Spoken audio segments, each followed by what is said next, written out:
5, 4, 3, 2, 1, 0. All engine running. Liftoff. We have a liftoff.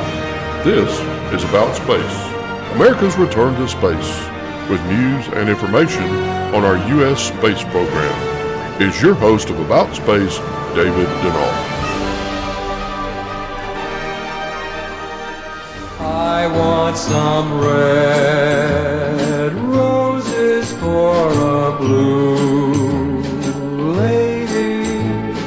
Mr. Florist, take my order, please.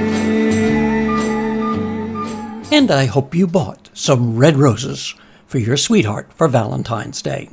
Welcome, and thanks for joining me today. Well, how serious are we about living on Mars? Well, Elon Musk is ready to go, but who's talking about how we're going to survive in this harsh environment? Well, Jim Green, who served as the chief NASA scientist for 40 years, just retired, but he says he has a plan for a gigantic magnetic shield to block the sun's high-energy solar particles. Details next, as America and the world is listening to About Space Today. Ever dream of an island getaway at an all-inclusive resort? Or going on an island-hopping cruise to multiple island destinations? See sun-bleached beaches and swim in the azure waters of the Caribbean Sea. Call today for your special discount prices to your island getaway. This is a special offer for About Space by calling 877-747-8631. And let's go and explore the islands of the Caribbean. Welcome back. Well, Jim Green says the solar system is ours. The solar system is ours. Let's take it. And that, of course, includes Mars. And for humans to be able to explore Mars, together with us doing science, we need a better environment. Early on in its history, Mars had a significant amount of water, but it went through rapid climate change, and now it's a very arid planet.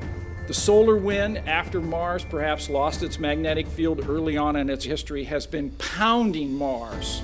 We now know that Mars has lost between 80 and 90% of its atmosphere. How can we change this? How can we improve this environment? Well, if we let nature take its course, this might be more than 700 million years into the future. So are there things that we can do that can help mitigate some of these extremes on Mars and provide a better environment for science and exploration to coexist on the surface, to look at the tools that we currently have, to be able to understand the physics of what's going on? That's what planetary scientists do when we model. We want to investigate how that affects the stripping that goes on. Now, this is not terraforming as we may think about it, where we actually artificially change the climate, but we let nature do it, and we do that based on the physics that we know today. This tells us that perhaps we don't have all the physics in the models that we need. We have a little more work to do in this area.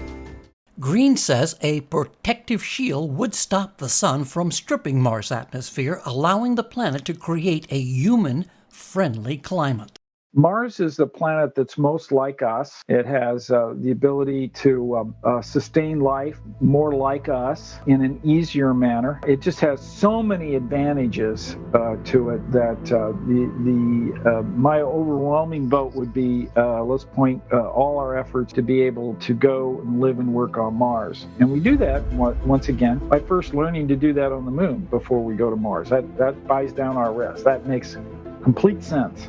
So as soon as humans show up anywhere, then that process we call terraforming starts. It's a set of processes that make the environment habitable for life as we know it. And NASA's plan is to go to Mars in one location for long periods of time. And so we want to pick the best area that provides the most resources and capability for us. That we call an exploration zone. It's about 200 kilometers in diameter. We're going to land in one spot. We'll live in another spot. We'll use resources within that area, and we'll explore that area in doing a variety of new and exciting science activities. So that's our current plan, and that's going to take us, into the 2040s and 2050s and beyond.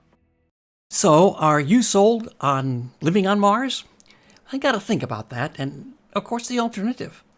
This Friday, join Dawn Meyer for another America in Space program, and have your family and friends join us each week. Follow us on Facebook at aboutspace.today for launches and landings. And to all our friends and listeners around the globe and here in the U.S., thank you for joining me today. I'm David Denault, and this has been About Space Today.